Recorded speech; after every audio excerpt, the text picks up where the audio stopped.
Hi hello ಎಲ್ರಿಗೂ ನಮಸ್ಕಾರ. Welcome back to KPSC ಸಂದೇಶ.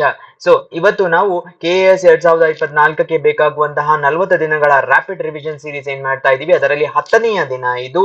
ಸೊ ಇವತ್ತು 20 ಕರ್ನಾಟಕದ ಯೋಜನೆಗಳನ್ನ ಡಿಸ್ಕಸ್ ಮಾಡಬೇಕು ಅಂತ ನಾವು ನಡೆಸಿದಂತಹ ಪೋಲ್ ನಲ್ಲಿ ಒಂದು ಲ್ಯಾಂಡ್ ಸ್ಲೈಡ್ ಅಲ್ಲಿ ಜನ ಇದಕ್ಕೆ ವೋಟ್ ಅನ್ನ ಮಾಡಿದ್ದಾರೆ. 70% ಜನ ಈ ಟಾಪಿಕ್ ಮೇಲೆ ವಿಡಿಯೋ ಮಾಡಿ ಅಂತ.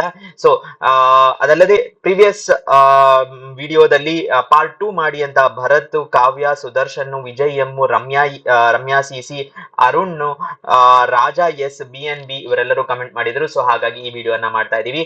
ನನ್ನ ಹೆಸರು ಸಂದೀಪ್ ದೇಶಪಾಂಡೆ. ಕ್ಲಾಸ್ ಅನ್ನ ಸ್ಟಾರ್ಟ್ ಮಾಡುವ ಮುಂಚೆ ಹಲವಾರಷ್ಟು ಸಮಸ್ಯೆಗಳು, ಹಲವಾರಷ್ಟು ವಿಷಯಗಳು ಎಲ್ಲರನ್ನ ಕಾಡ್ತಾ ಇರತ್ತೆ.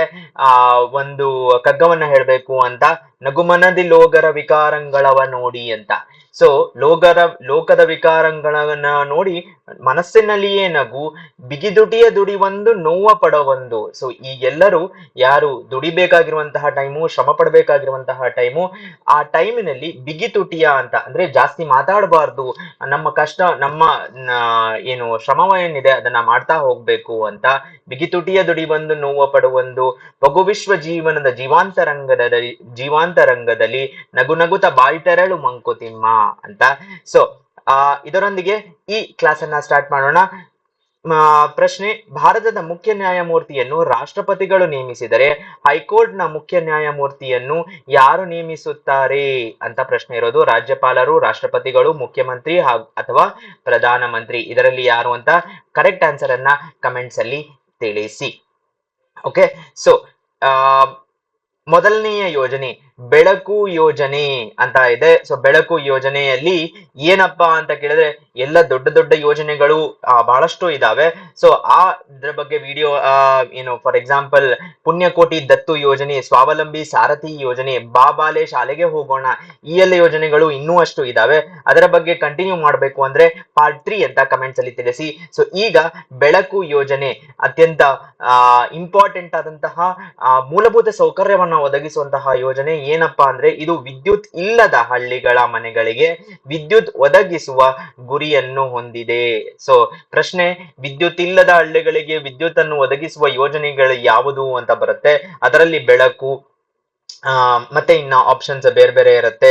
ದಿವ್ಯ ಜ್ಯೋತಿ, ಆ ತರದ ಆಪ್ಷನ್ಸ್ ಗಳು, ಗೃಹ ಜ್ಯೋತಿ ಅಂತ. ಸೊ ವಿದ್ಯುತ್ ಸಂಪರ್ಕವಿಲ್ಲದ ಕುಟುಂಬಗಳ ಬದುಕು ಬೆಳಗಿಸಿದ ಬೆಸ್ಕಾಂ ಅವರ ಒಂದು ಇದು ನೋಡ್ಬೇಕು ನೀವಿಲ್ಲಿ. ಬೆಸ್ಕಾಂ ಕಾರ್ಯವ್ಯಾಪ್ತಿಯಲ್ಲಿ ಮಹತ್ವಾಕಾಂಕ್ಷಿ ಬೆಳಕು ಯೋಜನೆಯ ಮೂಲಕ 23,000. ಸೊ ಈ ಬೆಸ್ಕಾಮಿನದ್ದು 23,000. ಅದೇ ರೀತಿಯಾಗಿ ಬೇರೆ ಬೇರೆ ಏನು ಡಿಸ್ಟ್ರಿಬ್ಯೂಷನ್ ಕಂಪನೀಸ್ ಇದೆಯೋ, ಎಲೆಕ್ಟ್ರಿಕಲ್ ಡಿಸ್ಟ್ರಿಬ್ಯೂಷನ್ ಕಂಪನೀಸ್ ಇದೆಯೋ. ಸೊ ಎಲೆಕ್ಟ್ರಿಸಿಟಿಯಲ್ಲಿ 2 ತರ ಇರುತ್ತೆ, ಜೆನ್ಕಾಮ್ಸ್ ಅಂತ, ಇನ್ನೊಂದು ಡಿಸ್ಕಾಮ್ಸ್ ಅಂತ. ಓಕೆ, ಸೊ ಜೆನ್ಕಾಮ್ಸ್ ಅಂದ್ರೆ ಎಲೆಕ್ಟ್ರಿಸಿಟಿ ಜನರೇಷನ್ ಕಂಪನೀಸ್, ಡಿಸ್ಕಾಮ್ಸ್ ಅಂದ್ರೆ electricity distribution companies. Okay, so BESCOM ಅಂತ ಇರೋದು ಇದರ ಒಂದು ಪಾರ್ಟ್. ಮನೆಗಳಿಗೆ ಹೊಸ ವಿದ್ಯುತ್ ಸಂಪರ್ಕ ಕಲ್ಪಿಸಿ ಜನತೆಯ ಗುಣಮಟ್ಟದ ಜೀವನಕ್ಕೆ ಬೆಸ್ಕಾಂ ನೆರವಾಗಿದೆ. ಸೊ ಬಡವರ ಮನೆಯ ಬೆಳಗಾಗುತ್ತಿದೆ ಇಂಧನ ಇಲಾಖೆಯ ಬೆಳಕು ಯೋಜನೆ. ಸೊ ಯಾವ ಇಲಾಖೆಯದ್ದು? ಇಂಧನ ಇಲಾಖೆಯ ಯೋಜನೆ ಇದು. ಸೊ ಮತ್ತು ಯಾರಿಗೆ ಇದು ಸಿಗುತ್ತೆ ಅಂತ ಕೇಳಿದ್ರೆ, ಇದು ಕಡಿಮೆ ಮತ್ತು ಮಧ್ಯಮ ಆದಾಯದ ಗುಂಪುಗಳಿಗೆ ಉಚಿತ ವಿದ್ಯುತ್ ನೀಡುತ್ತದೆ. So low income and middle income groups, LIG ಮತ್ತು MIG ಅಂತ ಕರೀತಾರೆ ಇವರನ್ನ. Okay, right. ದೆನ್ ವಿವೇಕ ಯೋಜನೆ. ಸೊ ಕರ್ನಾಟಕ ಸರ್ಕಾರ ವಿವೇಕ ತರಗತಿಗಳ ಯೋಜನೆ. ಸೊ ವಿವೇಕ ತರಗತಿಗಳ ಇದನ್ನ ಲಾಂಚ್ ಮಾಡಿದ ದಿನ ಇದು. ಸೊ 8,100 ಹಳೆಯ ಕಾರ್ಯನಿರ್ವಹಿಸಿದ ತರಗತಿ ಕೊಠಡಿಗಳನ್ನು ಬದಲಾಯಿಸುತ್ತದೆ. ನಿರ್ವಹಿಸದ ತರಗತಿಗಳು, ಕ್ಷಮೆ ಇರ್ಲಿ. ಸೊ ಬೇಸಿಕಲಿ ಓಲ್ಡ್ ನಾನ್ ಫಂಕ್ಷನಲ್ ಸ್ಕೂಲ್ಸ್ ಇದು ಏನಿದೆ, ಕ್ಲಾಸ್ ರೂಮ್ಸ್ ಏನಿದೆ ಅದನ್ನ ಚೇಂಜ್ ಮಾಡಬೇಕು ಅಂತ. ಸೊ ಸರ್ಕಾರಿ ಶಾಲೆಗಳಲ್ಲಿ ಹೊಸ ಕೊಠಡಿಗಳನ್ನು ನಿರ್ಮಿಸಲು ಶಾಲಾ ಶಿಕ್ಷಣ ಮತ್ತು ಸಾಕ್ಷರತಾ ಇಲಾಖೆ. ಸೊ ಗವರ್ನಮೆಂಟ್ ಯಾವ ಡಿಪಾರ್ಟ್ಮೆಂಟಿನದ್ದು ಅಂದ್ರೆ school education and literacy, that is ಶಾಲಾ ಮತ್ತು ಸಾಕ್ಷರತಾ ಇಲಾಖೆಯದ್ದು. 7,000 ತರಗತಿಗಳು ರಾಜ್ಯ SCP ಮತ್ತು TSP SDP ಇಂದ ಧನ ಸಹಾಯ ಪಡೆದಿವೆ. ಇನ್ನೊಂದು ವಿಷಯ ಏನು ಅಂದ್ರೆ ಸ್ವಾಮಿ ವಿವೇಕಾನಂದರ ಹೆಸರಿನ ತರಗತಿ ಕೊಠಡಿಗಳು ಅಂಡ್ ಪ್ರತಿಯೊಂದರಲ್ಲಿಯೂ ಹೇಳಿಕೆಗಳನ್ನು ಇಡಬೇಕು ಅಂತ. ಸೊ ಅವರ ಹೇಳಿಕೆಗಳನ್ನ ಇಡಬೇಕು ಅಂತ ಯೂತ್ ದಿನ ಏನು ಆಚರಿಸ್ತಾರೆ, ಅದು ಯಾರದ್ ಬರ್ತಡೆಯ ದಿನ, ಯಾರ ಜನ್ಮದಿನದ ದಿನ ಅಂದ್ರೆ ಸ್ವಾಮಿ ವಿವೇಕಾನಂದರ ಜನ್ಮದಿನದ ದಿನ. ಇನ್ನೊಂದು ವಿಷಯ ಏನು ಅಂದ್ರೆ ಈ ಎಲ್ಲ ಕೊಠಡಿಗಳಿಗೆ ಹಸಿರು ಸಾರಿ ವಿವೇಕಾನಂದರ ಹೆಸರಿನ ಕೊಠಡಿ ಇದು. ಎಲ್ಲ ತರಗತಿಗಳಿಗೆ ಸ್ಯಾಫ್ರನ್ ಅಂದ್ರೆ ಆರೆಂಜ್ ಕಲರ್ ಅಂತ ಏನ್ ಹೇಳ್ತೀವಿ, ಕಿತ್ತಳೆ ಬಣ್ಣಗಳಿರುತ್ತೆ. ಸೊ ಈಸಿಯಾಗಿ ಐಡೆಂಟಿಫೈ ಮಾಡಬಹುದು ಅಂತ.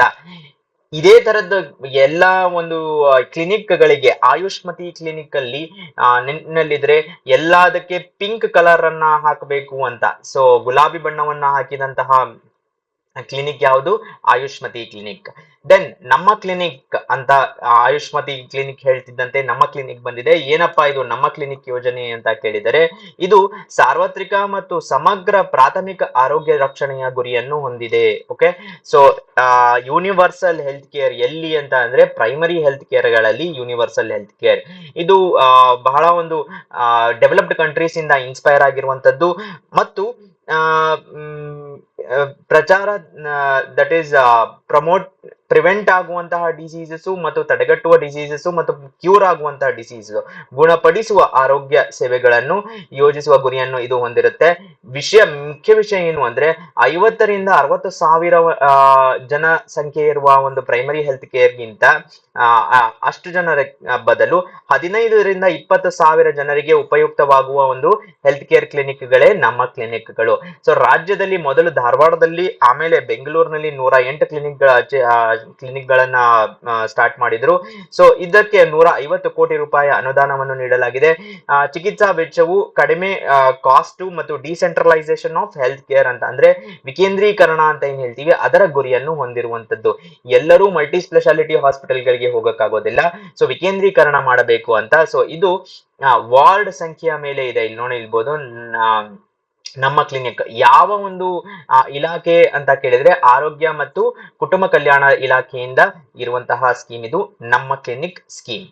ದೆನ್ ಅನುಗ್ರಹ ಯೋಜನೆ. ಸೊ ಅನುಗ್ರಹ ಯೋಜನೆ ಬಗ್ಗೆ ನೀವು ಅನುಗ್ರಹ ಯೋಜನೆ ಅಂತ ಕೊಟ್ಟು ಇದನ್ನ ಕೆಳಗಿನವುಗಳಲ್ಲಿ ಅನುಗ್ರಹ ಯೋಜನೆಯು ಯಾವುದನ್ನು ಮಾಡುತ್ತೆ ಅಂತ ಕೊಟ್ಟುಬಿಟ್ಟು ಕನ್ಫ್ಯೂಸ್ ಮಾಡೋದಕ್ಕೆ ಅಂತ, ಉದಾಹರಣೆಗೆ ಮಹಿಳೆಯರಿಗೆ ಒಂದು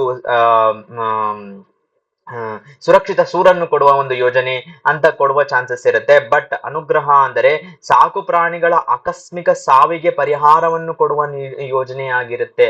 ಸೊ ಆಲ್ರೆಡಿ ಪಶು ಸಂಗೋಪನೆ ಯೋಜನೆಯೂ ಇದೆ, ಅದನ್ನು ಬಿಟ್ಟು ಇದು ಇರುವಂತದ್ದು.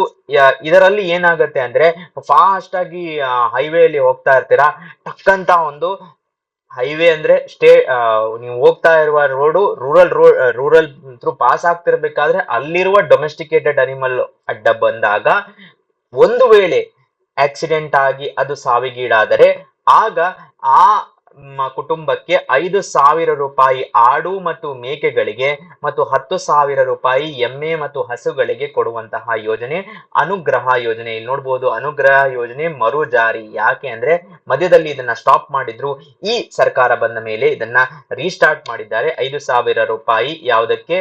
ಕುರಿ ಮತ್ತು ಮೇಕೆಗಳಿಗೆ ಮತ್ತು ಹಸು, ಎತ್ತು, ಎಮ್ಮೆ ಮುಂತಾದ ಜಾನುವಾರುಗಳಿಗೆ 10,000 ಪರಿಹಾರ ಧನ. ರೈಟ್. ದೆನ್ ಗಂಗಾ ಕಲ್ಯಾಣ ಯೋಜನೆ, ಇದು ಆರ್ಥಿಕ ಸಮೀಕ್ಷೆಯಲ್ಲಿ ಇರುವಂತಹ ಪಾರ್ಟ್, ಎಕನಾಮಿಕ್ ಸರ್ವೆಯಲ್ಲಿ ಇರುವಂತಹ ಒಂದು ಯೋಜನೆ. ಇದರಲ್ಲಿ ಮೆನ್ಷನ್ ಇದೆ. ಇದು SC ದಟ್ ಈಸ್ ಸ್ಕೆಡ್ಯೂಲ್ಡ್ ಪರಿಶಿಷ್ಟ ಜಾತಿಯ ಜಮೀನುದಾರರಿಗೆ ಸಮುದಾಯ ನೀರಾವರಿ ಅಥವಾ ಲಿಫ್ಟ್ ನೀರಾವರಿ ಯೋಜನೆಯಾಗಿದೆ. ಓಕೆ, ಸೊ ಇದೊಂದು lift irrigation scheme, community irrigation scheme ಅಂತ ಹೇಳ್ತಾರೆ. 8 ರಿಂದ 15 ಎಕರೆಗೆ ಉಚಿತ ನೀರಾವರಿ ಕೊಡಲಾಗುವುದು. ಸೊ ಅಷ್ಟು ಪೋರ್ಷನ್ನಿನ ಏರಿಯಾಗೆ ಅದು ಕಮ್ಯುನಿಟಿ ಆಗಿರ್ಬೇಕು. ಸೊ ಒಬ್ಬರಿಂದ ಅಷ್ಟು ಪೋರ್ಷನ್, ಅಷ್ಟು ಜಾಗವನ್ನ ಇರುವಂತದ್ದಲ್ಲ, ಬೇರೆ ಬೇರೆ ಜನರು ಸೇರಿ ಒಂದು ಕಮ್ಯುನಿಟಿ ಆಗಿರ್ಬೇಕು. ಇದರಲ್ಲಿ ದೀರ್ಘಕಾಲಿಕ ನದಿಗಳು, ತೊರೆಗಳಿಂದ ನೀರು ಎತ್ತುವುದು. ಸೊ ಪೆರೇನಿಯಲ್ ರಿವರ್ಸ್ ಹತ್ರ ಎಲ್ಲಾದ್ರೂ ಫ್ಲೋ ಆಗ್ತಾ ಇದ್ರೆ ಅದರಿಂದ ನೀರನ್ನ ಎತ್ತಿ ಕೊಡಬೇಕು ಅಂತ 9 ಲಕ್ಷ ರೂಪಾಯಿ ಪ್ರತಿ ಯೋಜನೆಗೆ ಕೊಡುವಂತದ್ದು ಆರ್ಥಿಕ ಸಮೀಕ್ಷೆಯಲ್ಲಿ ಇರುವಂತಹ ಒಂದು ಯೋಜನೆ ಇದು. ರೈಟ್. ದೆನ್ ಒಲಿಂಪಿಕ್ಸ್ ಬರ್ತಾ ಇದೆ 2024ರಲ್ಲಿ. ಈ ವರ್ಷ ಕ್ರೀಡಾಪಟುಗಳಿಗೆ ಬಹಳನೇ ಇಂಪಾರ್ಟೆಂಟ್ ಆದಂತಹ ವರ್ಷ. ಅಂದ್ರೆ ಯಾಕೆ ಅಂದ್ರೆ ಆ ಎಲ್ಲ ರೋಡ್ಗಳು ಒಲಿಂಪಿಕ್ಗೆ ಹೋಗುತ್ತೆ ಅನ್ನೋ ರೀತಿಯಾಗಿ ಅಮೃತ ಕ್ರೀಡಾ ದತ್ತು ಯೋಜನೆ ಅಂತ. ಸೊ ಸಕ್ಸಸ್ ಆದ ಮೇಲೆ ಅವರನ್ನ ಪ್ರೋತ್ಸಾಹಿಸುವುದಕ್ಕಿಂತ ಅವರಿಗೆ ಸಕ್ಸಸ್ ಮಾಡಲು ಪ್ರೋತ್ಸಾಹಿಸಬೇಕು ಅನ್ನುವ ದೃಷ್ಟಿಕೋನದಿಂದ ಇದನ್ನ ಮಾಡಿರುವುದು. ಸೊ ಏನು ಇದು ಯೋಜನೆ ಅಂದ್ರೆ ರಾಜ್ಯದ 75 ಪ್ರತಿಭಾವಂತ ಕ್ರೀಡಾಪಟುಗಳಿಗೆ ತರಬೇತಿ ಮತ್ತು ಬೆಂಬಲ ನೀಡುವ ಗುರಿಯನ್ನು ಹೊಂದಿದೆ. ಸೊ ಅಮೃತ ಕ್ರೀಡಾದತ್ತು ಯೋಜನೆ ಪ್ರಶ್ನೆ ಹೇಗ್ ಬರ್ಬೋದು ಅಂದ್ರೆ, ಒಲಿಂಪಿಕ್ಸ್ ನಲ್ಲಿ ಗೆದ್ದವರಿಗೆ ಗೌರವ ಧನವನ್ನು ಕೊಡೋದು ಅಂತ ಅಲ್ಲ, ಪ್ರೋತ್ಸಾಹಿಸುವುದಕ್ಕಾಗಿ ಕೊಡೋದು ಮತ್ತು ತರಬೇತಿ ನೀಡುವ ಉದ್ದೇಶದಿಂದ ಪ್ಯಾರಿಸ್ 2024ರ ಚತುರ್ವಾರ್ಷಿಕ ಇವೆಂಟ್ ವರೆಗೂ 3 ವರ್ಷಗಳ ಕಾಲ 21 ವಿಭಾಗಗಳಲ್ಲಿ ವಾರ್ಷಿಕ 5 ಲಕ್ಷ ರೂಪಾಯಿಗಳನ್ನು ಕೊಡುವಂತದ್ದು. ಸೊ 2021ರಿಂದ 24ರವರೆಗೆ ದುಡ್ಡನ್ನ ಕೊಡಬೇಕು ಅಂತ. ಸೊ ಪ್ಯಾರಿಸ್ ನಲ್ಲಿ 2024ರಲ್ಲಿ ಒಲಿಂಪಿಕ್ಸ್ ನಡೀತಾ ಇದೆ. ದೆನ್ ಮನೋಚೈತನ್ಯ ಕಾರ್ಯಕ್ರಮ. So one of the important schemes. ಯಾಕೆ ಅಂದ್ರೆ ಪ್ರಾಥಮಿಕ ಆರೋಗ್ಯ ಸಂಸ್ಥೆಗಳಲ್ಲಿ ಮಾನಸಿಕ ಆರೋಗ್ಯ ತಪಾಸಣೆ ಯನ್ನು ಸಂಯೋಜಿಸುವುದು. ಪ್ರೈಮರಿ ಹೆಲ್ತ್ ಸೆಂಟರ್ಸ್ ಏನಿರುತ್ತಲ್ಲ ಅದರಲ್ಲಿ ಬೇಸಿಕ್ ಆದಂತಹ ಫಿಸಿಕಲ್ ಇಲ್ನೆಸ್ಗೆ ಮಾನ್ಯತೆ ಜಾಸ್ತಿ ಇರುತ್ತೆ. ಎಲ್ಲವೂ ದಿನಗಳು ಕೆಮ್ಮು, ಜ್ವರ, ನೆಗಡಿ ಮತ್ತೆ ಈ ತರದ ಪ್ರಾಬ್ಲಮ್ಸ್ಗೆ ಜಾಸ್ತಿ ಜನ ಸೇರ್ತಾ ಇರ್ತಾರೆ. ಬಟ್ ಒಳ್ಳೆಯ ಒಂದು ಬೆಳವಣಿಗೆ ಏನು ಅಂದ್ರೆ ಈಗ ಮಾನಸಿಕವಾಗಿ ಇರುವಂತಹ ಏನು ಪ್ರಾಬ್ಲಮ್ಸಿಗೂ ಈ ಯೋಜನೆಯನ್ನ ಸ್ಟಾರ್ಟ್ ಮಾಡಿದ್ದಾರೆ.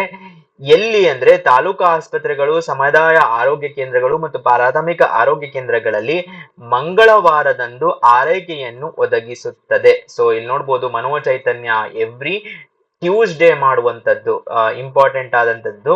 ದೆನ್ ಸ್ಪೆಷಲಿಸ್ಟ್ ತಾಲೂಕು ಮಟ್ಟದ ಆಸ್ಪತ್ರೆಗಳಲ್ಲಿ ಮಾನಸಿಕ ಅಸ್ವಸ್ಥರಿಗೆ ತಜ್ಞ ಸೇವೆಯನ್ನು ನೀಡುತ್ತಾರೆ. ಓಕೆ. ದೆನ್ DMHPDH ವೈದ್ಯಕೀಯ ಕಾಲೇಜು ಮತ್ತು ಖಾಸಗಿ ಮನೋವೈದ್ಯರು ಒದಗಿಸುತ್ತಾರೆ. ಸೊ ಇವರೆಲ್ಲರೂ ಬಂದು ತಪಾಸಣೆಯನ್ನ ಯಾರಿಗೆ ಅನ್ನಿಸುತ್ತೆ ನಾವು ಮಾತಾಡ್ಬೇಕು, ಡಿಪ್ರೆಷನ್ ಅಲ್ಲಿ ಇದೀವಿ, ಈ ತರದನ್ನ ಮಾತಾಡ್ಬೇಕು ಅಂತ ಇರೋದಕ್ಕೆ ಹೇಳ್ತಾರೆ. ಇದೇ ರೀತಿಯಾದಂತಹ ಒಂದು ಯೋಜನೆ ಇನ್ನೊಂದು ಯಾವುದು ಅಂತ ಕೇಳಿದ್ರೆ ತಾಯಿ ಕಾರ್ಡ್ ಅಂತ. ಸೊ ತಾಯಿ ಕಾರ್ಡ್ ಅಂತ ಏನಿದೆ ಅದು ಯಾವುದು ರಿಲೇಟೆಡ್ ಆದಂತದ್ದು, ಪ್ರೆಗ್ನೆನ್ಸಿಯಲ್ಲಿ ಯಾರು ಮನೋದೌರ್ಬಲ್ಯಕ್ಕೆ ಒಳಗಾಗಿದ್ದಾರೆ ಅಂತ ಇರೋರಿಗೆ ತಾಯಿ ಕಾರ್ಡ್ ಇರೋದು. ದೆನ್ ಸ್ವಾಮಿ ವಿವೇಕಾನಂದ ಯುವಶಕ್ತಿ ಯೋಜನೆ. ಸೊ ಇದು ಸ್ವಾಮಿ ವಿವೇಕಾನಂದ ಯುವಶಕ್ತಿ ಯೋಜನೆ department of youth empowerment and sports ಇಂದ ಬಂದಿರುವಂತದ್ದು. ಏನಿದು ಅಂದ್ರೆ ಸೆಲ್ಫ್ ಎಂಪ್ಲಾಯ್ಮೆಂಟ್ ಅಂತ ಹೇಳ್ತಾರಲ್ಲ. ಸೊ ಸ್ವಯಂ ಉದ್ಯೋಗಕ್ಕಾಗಿ 28,000 ಸ್ವಾಮಿ ವಿವೇಕಾನಂದ ಯುವಶಕ್ತಿ ಸಂಘಗಳನ್ನು ಸ್ಥಾಪಿಸುವ ಮೂಲಕ ಯುವಕರನ್ನು ಉತ್ತೇಜಿಸುವ ಗುರಿಯನ್ನು ಹೊಂದಿದೆ. ಸೊ ಸೆಲ್ಫ್ ಹೆಲ್ಪ್ ಗ್ರೂಪ್ಸ್ ಗಳನ್ನ ಎಸ್ಟಾಬ್ಲಿಷ್ ಮಾಡಬೇಕು ಅಂತ, ಅದನ್ನ ಸೆಟಪ್ ಮಾಡಬೇಕು ಅಂತ ಸೆಲ್ಫ್ ಹೆಲ್ಪ್ ಗ್ರೂಪ್ ಗಳನ್ನ ಬಹಳ ರಾಜ್ಯಗಳಲ್ಲಿ ಪ್ರೋತ್ಸಾಹಿಸ್ತಾರೆ. ಉದಾಹರಣೆಗೆ ಮಾತೃಶ್ರೀ ಅಂತ ಒಂದು ಸೆಲ್ಫ್ ಹೆಲ್ಪ್ ಗ್ರೂಪ್ ಇದೆ. ಸೊ ಅದೇ ರೀತಿಯಾಗಿ ಬಹಳಷ್ಟು ಸೆಲ್ಫ್ ಹೆಲ್ಪ್ ಗ್ರೂಪ್ಗಳು ಆಗ್ಲೇ ಒಂದ್ಸತಿ ನಾನು ಲಿಜತ್ ಪಾಪಡಿನ ಹೇಳಿದೆ, ಲಿಜತ್ ಪಾಪಡಿನ ಸೇವಾ ಅಂತ ಒಂದು ಸೆಲ್ಫ್ ಹೆಲ್ಪ್ ಗ್ರೂಪ್ ಇಂದ ಬಂದಿರುವಂತದ್ದು. ಅದೇ ರೀತಿಯಾಗಿ ಯೂತ್ ಎಲ್ಲರೂ ಬೇರೆಯವರನ್ನ ಅವಲಂಬಿಸುವುದಕ್ಕಿಂತ ಸ್ವಯಂ ಉದ್ಯೋಗಕ್ಕಾಗಿ ದುಡಿಯಿರಿ ಅಂತ. ಈ ಯೋಜನೆಯಲ್ಲಿ ಪ್ರತಿ ಗುಂಪಿಗೆ ರೂಪಾಯಿ 1,50,000 ಮತ್ತು ಅವರಿಗೆ ಅಗತ್ಯವಿರುವ ಕೌಶಲ್ಯಗಳ ತರಬೇತಿಯನ್ನು ನೀಡುತ್ತದೆ. ಸೊ ನೀವು ಗ್ರೂಪ್ ಮಾಡ್ಕೊಳ್ಳಿ, ಆ ಗ್ರೂಪ್ಗೆ ನೀವು ನಿಮ್ಮಲ್ಲಿ ಏನು ಒಂದು ಕನ್ಕ್ಲೂಷನ್ ಬರ್ತೀರಾ, ಆ ಕನ್ಕ್ಲೂಷನ್ ನಿರ್ಣಯಕ್ಕೆ ನಾವು ಟ್ರೈನಿಂಗ್ ಅನ್ನು ಕೊಡ್ತೀವಿ, ದುಡ್ಡನ್ನು ಕೊಡ್ತೀವಿ ಅಂತ ಹೇಳ್ತಾ ಇದ್ದಾರೆ. ದೆನ್ ಅರಿವು ಯೋಜನೆ. ಸೊ ಧಾರ್ಮಿಕ ಅಲ್ಪಸಂಖ್ಯಾತ ಸಮುದಾಯದ ವಿದ್ಯಾರ್ಥಿಗಳ ಸಾಲ ಯೋಜನೆ ಇದು. ಓಕೆ. ಸೊ ಪ್ರಶ್ನೆ ಹೇಗ್ ಬರ್ಬೋದು ಅಂತ ಕೇಳಿದರೆ, ಅರಿವು ಯೋಜನೆಯು ಯಾವುದಕ್ಕೆ ಸಂಬಂಧಿಸಿದೆ ಅಂತ. ಸೊ ಒಂದು ಇದು ನಮ್ಮ ಏನು ಮಕ್ಕಳಲ್ಲಿ ಆ, ಮ- ಮ್, ಗಣಿತದಲ್ಲಿ ಪ್ರಗತಿಯನ್ನು ಏನು ಉತ್ತೇಜನೆಯನ್ನು ಕೊಡಲು ಅಂತ ಇರಬಹುದು. ಸೆಕೆಂಡು ಬೇರೆ ತರದ ಏನು ವೈಜ್ಞಾನಿಕವಾಗಿ ಅವರನ್ನು ಇದು ಮಾಡಬೇಕು ಅಂತ. ಮೂರನೆಯದು ಸಾಮಾಜಿಕ ನ್ಯಾಯದ ಆ, ಗುರಿಯನ್ನು ಜನರಲ್ಲಿ ಅಂದ್ರೆ ವಿದ್ಯಾರ್ಥಿಗಳಲ್ಲಿ ಉತ್ತೇಜಿಸಲು ಕೊಡುವಂತಹ ಒಂದು ವೀಕ್ಲಿ ತರಬೇತಿ ಅಂತಾನೂ ಇಡ್ಬೋದು. ಇದು ಕೂಡ ಒಂದು ಸ್ಕೀಮ್ ಇದೆ. ಅದು ಯಾವ ಸ್ಕೀಮು ಅಂತ ಆ ನಿಮ್ಗೆ ಬಜೆಟ್ ಅನ್ನ ಓದಿದ್ರೆ ಗೊತ್ತಾಗತ್ತೆ. ಅದ್ರ ಸ್ಕೀಮಿನ ಹೆಸರು ನಾವು ಮನುಜರು ಅಂತ ಸ್ಕೀಮ್. ಸೊ ಇನ್ನೊಂದು ಸ್ಕೀಮ್ ಹೆಸರು ಹೇಳ್ತಾ ಇದ್ದೀನಿ, ನಾವು ಮನುಜರು ಅಂತ. ಸೊ ಜನರಲ್ಲಿ ಅಂದ್ರೆ ವಿದ್ಯಾರ್ಥಿಗಳಲ್ಲಿ ಆ ರೀತಿಯಾದಂತಹ ಒಂದು ಮನೋಭಾವನೆಯನ್ನ ಹುಟ್ಟಿಸ್ಬೇಕು ಅಂತ ಬಜೆಟ್ ನಲ್ಲಿ ಕೊಟ್ಟಿರುವಂತದ್ದು ನಾವು ಮನುಜರು. ಸರಿ, ಸೊ ಅರಿವು ಸ್ಕೀಮಿಗೆ ವಾಪಸ್ ಬರೋಣ. ಧಾರ್ಮಿಕ ಅಲ್ಪಸಂಖ್ಯಾತರು, ರಿಲಿಜಿಯಸ್ ಮೈನಾರಿಟೀಸ್ಗೆ ರಿಲೇಟೆಡ್ ಆದಂತಹ ಸ್ಕೀಮು ಏನು ಅಂದ್ರೆ ವಿವಿಧ ಕ್ಷೇತ್ರಗಳಲ್ಲಿ ವೃತ್ತಿಪರ ಕೋರ್ಸ್ಗಳಿಗೆ ಸಾಲಗಳನ್ನು ನೀಡುತ್ತಾರೆ. ಸೊ ಈ ಮೈನಾರಿಟಿ ರಿಲೇಟೆಡ್ ಆದಂತಹ ಸ್ಟೂಡೆಂಟ್ಸ್ ವೃತ್ತಿಪರ ಎಷ್ಟರಿಂದ ಎಷ್ಟು ಅಂದ್ರೆ 50,000ರಿಂದ 3 ಲಕ್ಷ ರೂಪಾಯಿ ಸಾಲ ಕೊಡ್ತಾರೆ. ಯಾವ ಎಲ್ಲ ಕೋರ್ಸ್ಗಳು ವೃತ್ತಿಪರ ಕೋರ್ಸ್ ಆಗಿರ್ಬೇಕು, that is professional courses, BE, BTech, MBBS ಈ ತರದ ಕೋರ್ಸ್ಗಳಾಗಿರ್ಬೇಕು. ಕೋರ್ಸ್ ಪೂರ್ಣಗೊಂಡ 6 ತಿಂಗಳ ನಂತರ 2% ಸೇವಾ ಶುಲ್ಕಗಳೊಂದಿಗೆ ಮರುಪಾವತಿಸಬೇಕು. ಇದು ಸ್ಕಾಲರ್ಶಿಪ್ ಅಲ್ಲ, ಡಿಫರೆನ್ಸ್ ಇರುತ್ತೆ ಲೋನ್ಗೂ ಸ್ಕಾಲರ್ಶಿಪ್ಗೂ ಗ್ರಾಂಟ್ಸ್ಗೂ. ಗ್ರಾಂಟ್ಸು ಸ್ಕಾಲರ್ಶಿಪ್ ವಾಪಸ್ ಬರುವಂತದ್ದಲ್ಲ, ಲೋನು ವಾಪಸ್ ಬರುವಂತದ್ದು. ಸೊ ಫಲಾನುಭವಿಯ ಕುಟುಂಬದ ಆದಾಯ ವರ್ಷಕ್ಕೆ 8 ಲಕ್ಷಕ್ಕಿಂತ ಕಡಿಮೆ ಇರಬೇಕು, ದಟ್ ಈಸ್ 8 ಲಕ್ಷ ಮೀರಬಾರದು ಅಂತ ಇರೋದು. So every 2% service charge course complete ಆದ್ಮೇಲೆ ಕೊಡಬೇಕು. ದೆನ್ ಮರುಸಿಂಚನಾ ಕಾರ್ಯಕ್ರಮ ಬಜೆಟ್ 2023-24-25ರಲ್ಲಿ ಇರುವಂತಹ ಬಜೆಟಿನ ಒಂದು ಕರ್ನಾಟಕ ಬಜೆಟ್ ನಲ್ಲಿ ಇರುವಂತದ್ದು. ಇದು ಅಧ್ಯಯನದಲ್ಲಿ ಹಿಂದುಳಿದಿರುವ 6ರಿಂದ 7ನೇ ತರಗತಿ ವಿದ್ಯಾರ್ಥಿಗಳ ಕಲಿಕಾ ಸಾಮರ್ಥ್ಯವನ್ನು ಸುಧಾರಿಸುವ ಒಂದು ಸ್ಕೀಮ್ ಆಗಿದೆ. ಸೊ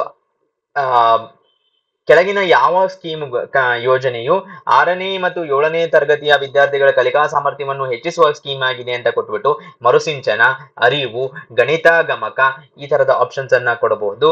ಸೊ ಇದು 10 ಕೋಟಿಯ ವೆಚ್ಚದಲ್ಲಿ ಮರುಸಿಂಚನ ಕಾರ್ಯಕ್ರಮ ಕೈಗೊಳ್ಳುವಂತದ್ದು. ದೆನ್ ಸ್ವಾವಲಂಬನೆ ಯೋಜನೆಯು ಮಹಿಳಾ ಮಾಲೀಕತ್ವ ವ್ಯವಹಾರಗಳನ್ನು ಬೆಂಬಲಿಸಲು ಪ್ರಾರಂಭಿಸಲಾಗಿದೆ. ಸೊ ನೆಕ್ಸ್ಟ್ ಸ್ಕೀಮ್ ಬಂದ್ಬಿಟ್ಟು ಸ್ವಾವಲಂಬನೆ ಅಂತ. ಸ್ವಾವಲಂಬನೆ ಬಗ್ಗೆ ಇನ್ನೊಂದು ಸ್ಕೀಮ್ ಇದೆ, ಸ್ವಾವಲಂಬಿ ಸಾರಥಿ ಯೋಜನೆ ಅಂತ.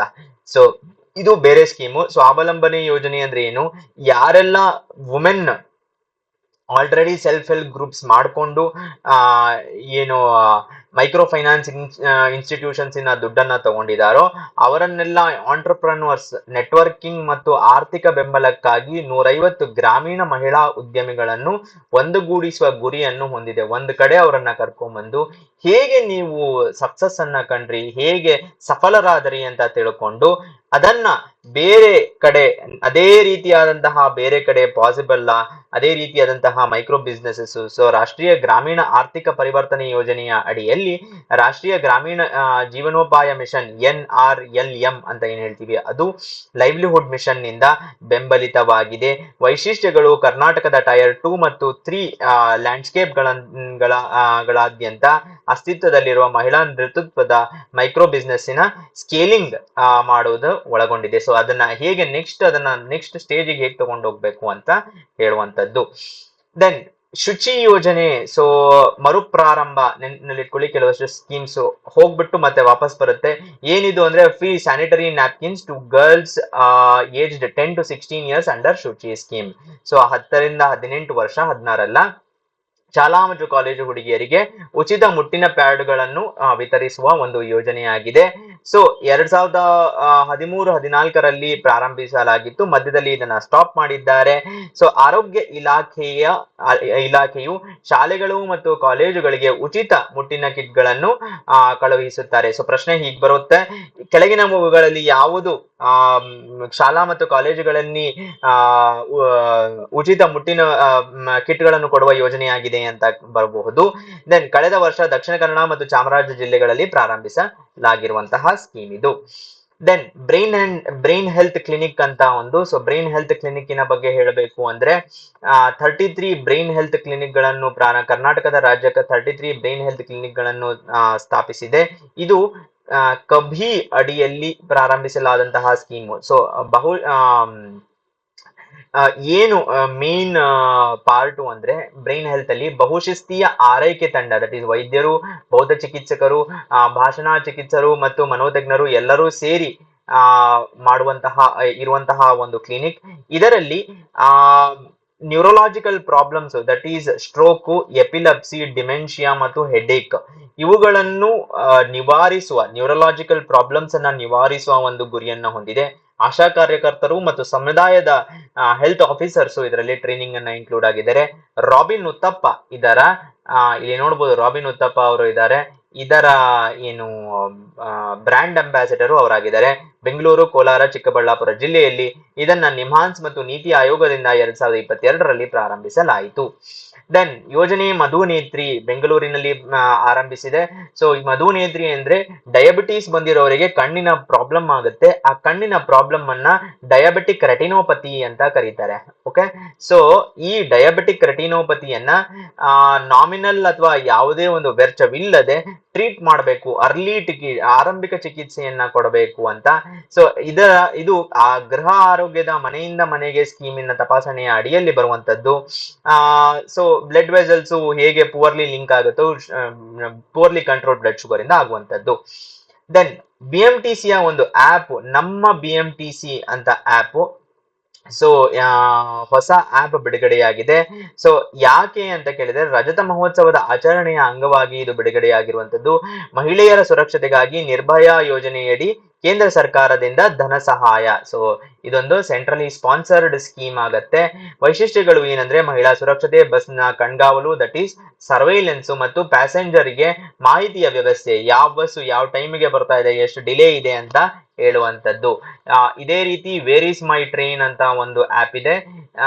ಇದು ಆಲ್ ಓವರ್ ಇಂಡಿಯಾ ಯಾವ ಟ್ರೈನು ಎಷ್ಟು ಗಂಟೆ, 1.5 ಗಂಟೆ ಲೇಟ್ ಇರುತ್ತೆ, ಕೆಲವಷ್ಟು ಫಾಗ್ ಇದ್ದಾಗ 6 ಅವರ್ಸ್ ಲೇಟ್ ಇರುತ್ತೆ, 6 ಅವರ್ಸ್ ರೈಲ್ವೆ ಸ್ಟೇಷನ್ ಅಲ್ಲಿ ಹೋಗಿ ಕೂತ್ಕೊಳ್ಳೋ ಬದಲು ಇದನ್ನ ಮಾಡಬಹುದು.